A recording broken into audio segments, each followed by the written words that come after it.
you can be into running. You can be out for the running, but when the running is in you, and I didn't have to do a lot with these guys.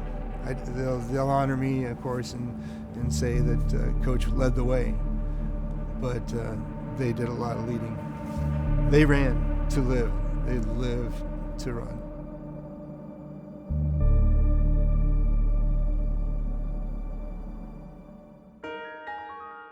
You know, when Tom and I first came to campus as junior college transfers, you know, we kind of struggled that first season in the transition from junior college over to Hillsdale.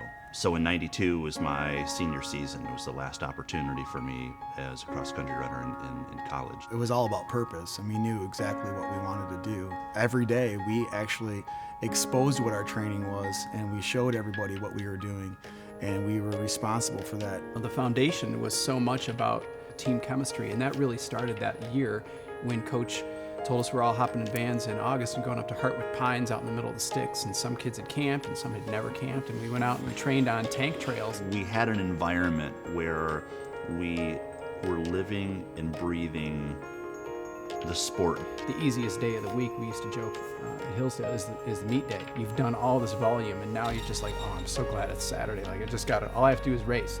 You know, the '92 team in particular, as we came into the national meet, we knew we had something really special going, but there were some glitches. It is really difficult to get 5 people to do something perfectly. I mean, there can always be, Ben was sick, we're coming into a race, and there's not much else you can do besides mess up. And so here we were, these scrawny little kids from mainly Michigan and in the Midwest, and we're competing against a team of Kenyans. Yeah, it was a tough mudder, not just wet course, but muddy, swamp-like, above ankle deep, and there were athletes that went down in that race. There were a lot of athletes that went down in that race. Get back up and go for it. In '92, we were second in the nation.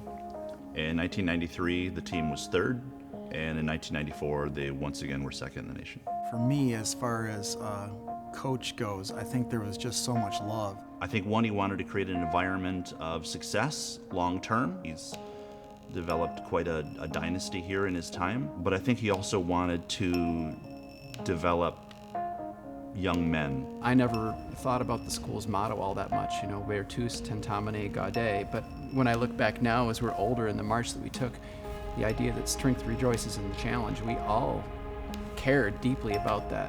What I've always wanted is to instill in each student athlete not only the desire to win and to be the very best at what you're pursuing, but to look at that which you've been given is a tremendous blessing from God. To serve the Lord with everything we've got, with all our heart, mind, soul, and strength.